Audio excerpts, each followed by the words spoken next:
C'est avec un réel plaisir que je m'associe à toute l'équipe de l'INSIM de Tizi Ouzou pour vous accueillir aujourd'hui à la Maison de la Culture Mouloud Mamri à l'occasion de la remise des diplômes de MBA et d'ingénieur à nos finissants, édition 2015.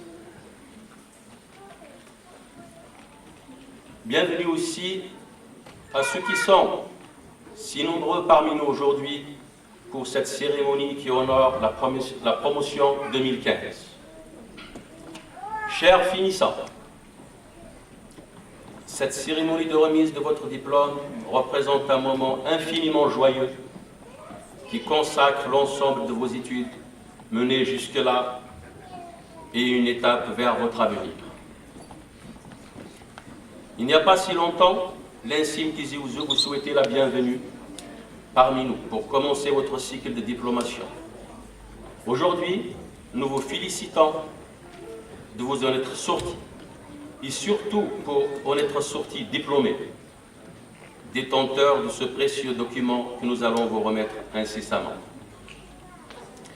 Bien davantage que le papier et de l'encre qui les compose, précieux car ils incarnent le succès du travail que vous, mesdames et messieurs, avez accompli tout au long de votre cycle de formation pour à la fois acquérir des connaissances, développer des compétences et préparer votre avenir ainsi que celui de notre pays.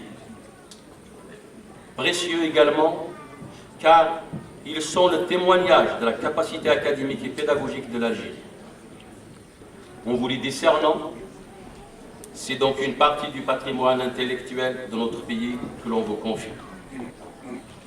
Vous êtes porteur d'un espoir, d'une vision du développement auquel aspire notre pays. L'INSIM de Tizi Ouzou, en vous outillant des spécialisations de MBA, en ingénierie d'affaires, du commerce et d'informatique, vise à renforcer et à étendre les connaissances indispensables à la gestion de projets et d'entreprises dans le pays en voie de développement qui est le nôtre. Vous êtes des cadres d'avenir d'entreprises privées et publiques qui représentent des piliers de l'économie, mais aussi de la société algérienne. Et nous sommes fiers, le mot n'est pas trop fort, de contribuer avec vous au renforcement du capital humain algérien. Car, ne nous y trompons pas, c'est bien vous qui tracerez la voie du développement de ce pays. À présent, mesdames et messieurs, ces diplômes sont le témoignage de votre travail, mais aussi des souvenirs que vous avez acquis dans cette institution. Je voudrais achever ce propos en associant à ces félicitations méritées vos familles qui vous ont apporté leur soutien et leur appui pendant votre formation. Votre succès est aussi le leur.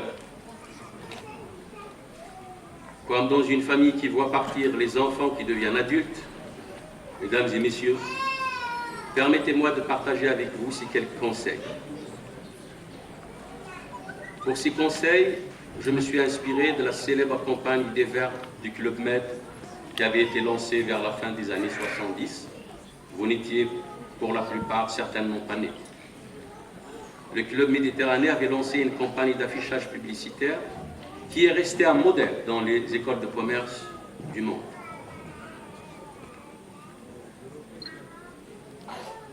Alors, elle est citée comme un modèle du genre, toujours citée dans les écoles de commerce. On l'a appelée la campagne des verbes parce que sur chaque affiche, on voyait une belle photo et un seul mot, un verbe à l'infinitif. Dormir, on voyait un hamac entre deux cocotiers dans un lagon de rêve. Nager, on voyait un plongeur au milieu de poissons extraordinaires, etc. Alors, je vais faire moi aussi ma campagne des verbes, mais ce ne sera pas les mêmes verbes et il n'y aura pas de photo. Le premier verbe sera oser. La théorie économique montre qu'il n'y a pas de profit sans risque.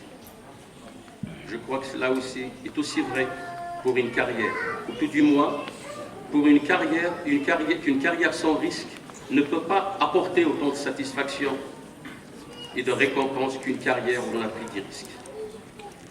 c'est ce qu'il faut faire dans la vie. Parfois, on connaît quelques échecs, mais toujours rebondir, souvent d'ailleurs en prenant un nouveau risque.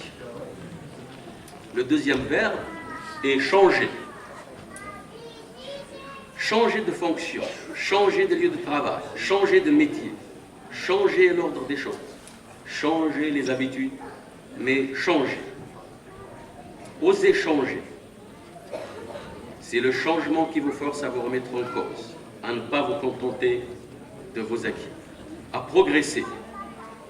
D'autant plus que changer est aussi la meilleure façon d'apprendre. Car le troisième verbe est apprendre.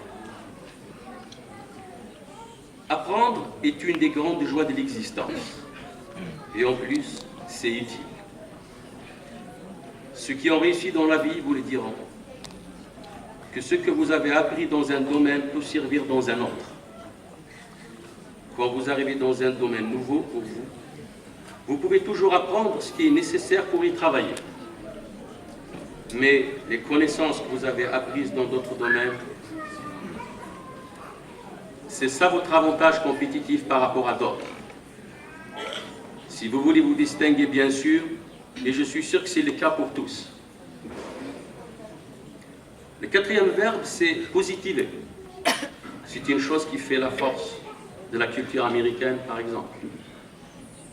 Dans n'importe quelle situation, même en situation d'échec, même si vous n'avez aucune idée de comment vous allez vous en sortir, il y a quelque chose de positif à tirer de la situation. Quand ce ne serait que comprendre ce qui a pu se passer, à commencer par analyser les erreurs qu'on a pu commettre.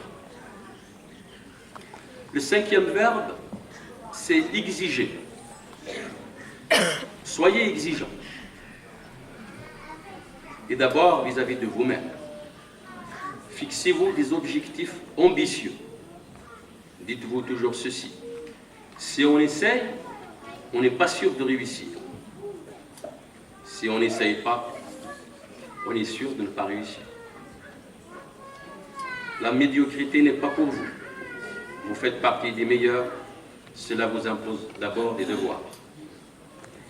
Et lorsque vous prendrez des responsabilités hiérarchiques, soyez exigeants avec vos collaborateurs. Ils vous le pardonneront sur le coup si vous êtes aussi exigeant vis-à-vis de vous-même. Et ils vous seront reconnaissants plus tard. Osez, changer, apprendre, positiver, exiger. Mesdames et messieurs, vous avez dû relever des défis importants au niveau intellectuel et nous sommes convaincus que vous saurez tirer parti des moyens que nous avons mis à votre disposition tout au long de votre future carrière professionnelle. Par ailleurs, force est de reconnaître que votre formation ne s'est pas faite à huis clos. Ainsi, vais-je adresser nos vifs remerciements à ceux qui ont participé, de loin ou de près, à relever le défi de vous outiller pour votre vie active. Au chef d'entreprise ici présent, au nom de l'INSIM Tizi Ouzou et des lauréats, nous tenons à vous formuler notre reconnaissance pour votre collaboration dans la réalisation du projet de la réussite de nos étudiants, en leur accordant des stages de fin d'études et en les recrutant, sans oublier le rôle que vous jouez dans l'économie du pays. J'ai saisi cette occasion pour mettre en exergue le tandem que vous composez avec le groupe INSIM. En effet, l'INSIM et ses partenaires économiques ont réalisé le type de collaboration structurante indispensable pour la création d'une dynamique réelle du développement participatif dans notre pays. Pour ce faire, le groupe INSIM, en plus de son développement géographique à travers tout le territoire national, n'a pas fait l'économie des moyens dans le développement de partenariats internationaux à des fins de transfert de savoir. En ce sens, le groupe INSIM est resté fidèle à sa devise. À ceux qui voient loin, l'INSIM est au près. En effet, l'INSIM est présent dans 11 wilayas du pays et aujourd'hui le plus grand institut privé et compte une dizaine de partenaires que mes collègues précédemment ont cités. Le dernier en date, c'est l'AUL, American University of Leadership, avec qui nous développons depuis quelques années, et c'est la première dans notre pays, un DBA, un doctorat Business Administration, et aussi les premières formations en langue anglaise dans notre pays. Nous remercions également les responsables pédagogiques et administratifs de l'INSIM, les enseignants, les partenaires pour leur engagement et leur collaboration de tous les instants. Mesdames et messieurs, je vous remercie de votre attention et je vous souhaite une excellente journée. Bonne chance à toutes et à tous nos lauréats. Ambiance quand même, la remise des trophées à l'INSIM. Tout le monde est crispé.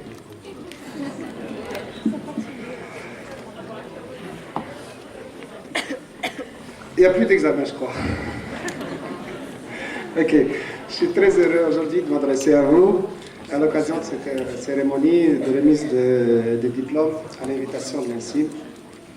C'est une occasion pour moi de souligner l'importance des formations dispensées par ce prestigieux institut.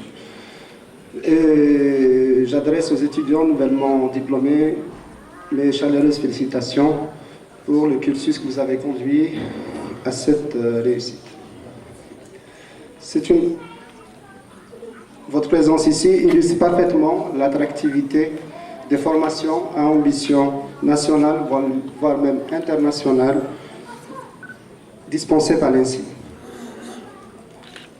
Le choix que vous avez fait en venant compléter vos études supérieures et votre réussite montre la force de cet institut et des liens qu'il permet de tisser.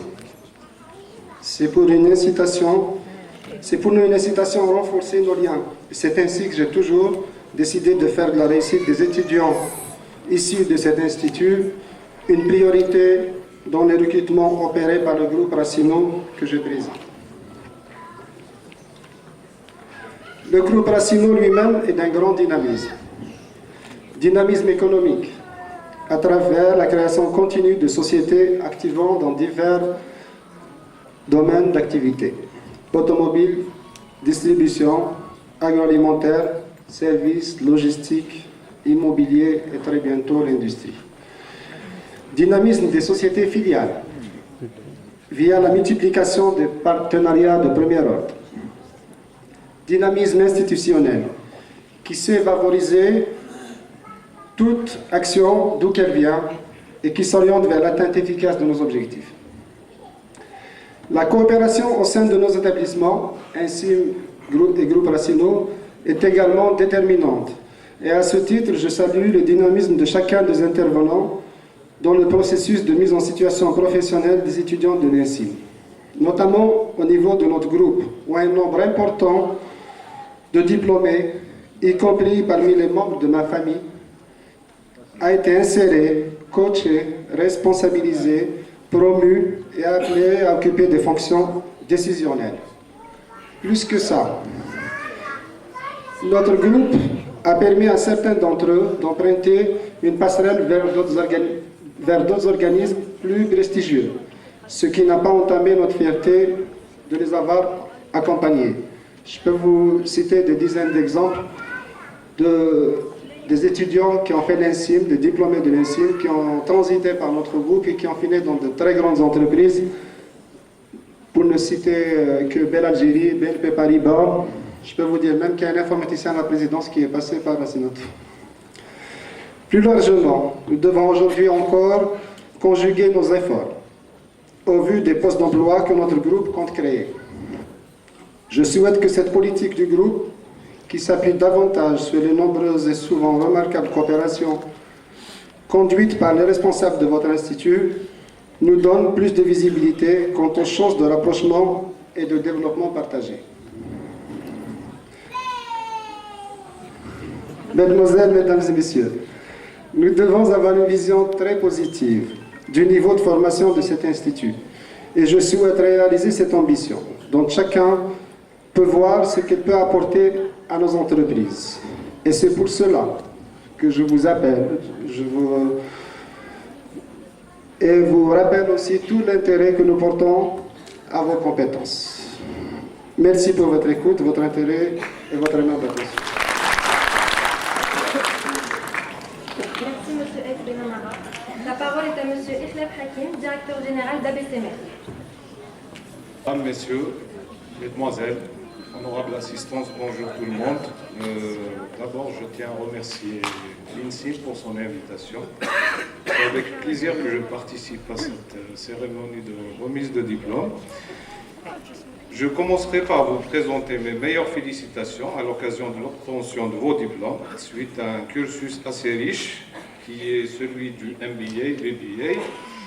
Je suis très heureux d'être parmi vous et surtout à côté d'un de mes anciens professeurs qui est M. Sadek, que j'ai eu comme professeur en préparant mon MBA UQAM. ABCMed, bon, pour les gens qui ne connaissent pas, c'est une filiale du groupe Hyderafar qui existe à Tizi Ouzou depuis 2001. Donc c'est une entreprise spécialisée dans la distribution de produits pharmaceutiques. Donc en 15 ans d'existence, bientôt 15 ans d'existence, ABCMed a su se développer, a su se maintenir sur le marché, avoir une place vraiment assez importante. Actuellement, on est le 3e distributeur à l'échelle nationale et c'est 250 employés et plus de 10 millions de boîtes livrées mensuellement, boîtes de médicaments bien sûr.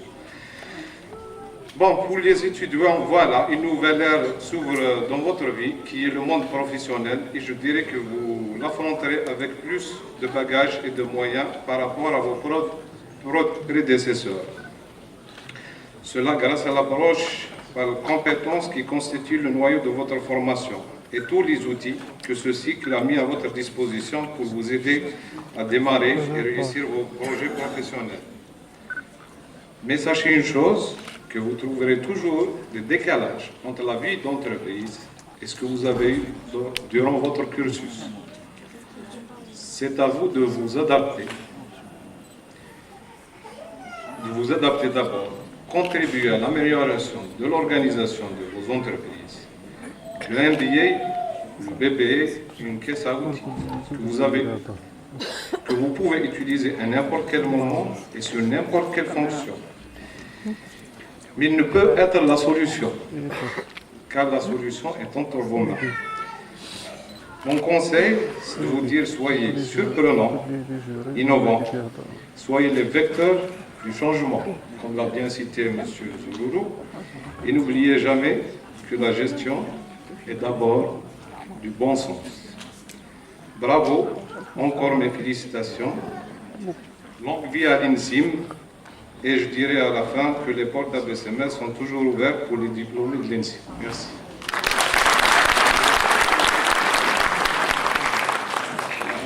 Merci M. Ikhleb. La parole est à M. Moussaoui, enseignant.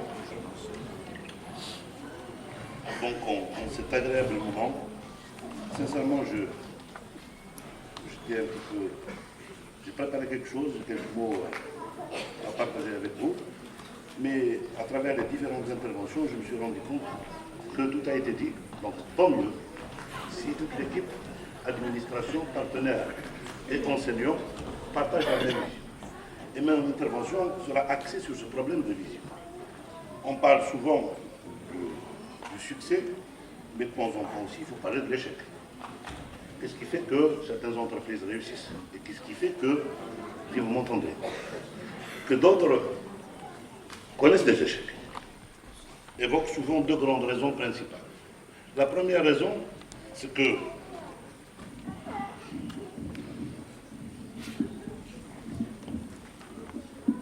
merci. Si on veut réussir, il faut avoir une vision. On ne peut pas réussir si on n'a pas une ambition. On ne peut pas réussir si on n'a pas une mission. Mais à condition que tout cela se déroule dans un système de valeurs. Donc c'est la première condition d'une réussite. La deuxième raison, ou bien ces trois conditions, à savoir mission, vision et valeur, c'est ça qui va structurer la démarche de votre entreprise et la démarche de votre avenir. La deuxième grande raison qui a été aussi évoquée, c'est la volonté de concrétiser cette vision. on ne peut pas y arriver si on n'a pas déterminé, si on n'a pas cette volonté d'y arriver. Mais toutefois, dans notre vie, des fois, qu'est-ce qui se passe? Des fois, la volonté et la vision s'opposent. Qu'est-ce qui se passerait dans ce cas? Et qu'est-ce qui se passerait aussi lorsque la volonté et la vision vont ensemble? Ces deux interrogations, on essaiera de répondre après. Donc, la vision et la stratégie qui en découlent au niveau d'une entreprise ne prend son sens qu'à travers son déploiement, qui passe nécessairement par les hommes et les femmes qui animent et incarnent les organisations. Alors, comment faire pour que cette ressource humaine soit un des leviers fondamentaux de succès et parer cette transformation en échec? La réponse est qu'il ne s'agit pas de fixer des objectifs surréalistes lorsqu'on parle d'ambition, lorsqu'on parle de vision, mais l'entreprise doit se doter des moyens appropriés pour atteindre le niveau de performance requis, lequel ne peut être obtenu aussi que par l'accroissement des compétences ou par l'acquisition des compétences. Accroissement des compétences suppose formation et perfectionnement et recyclage permanent.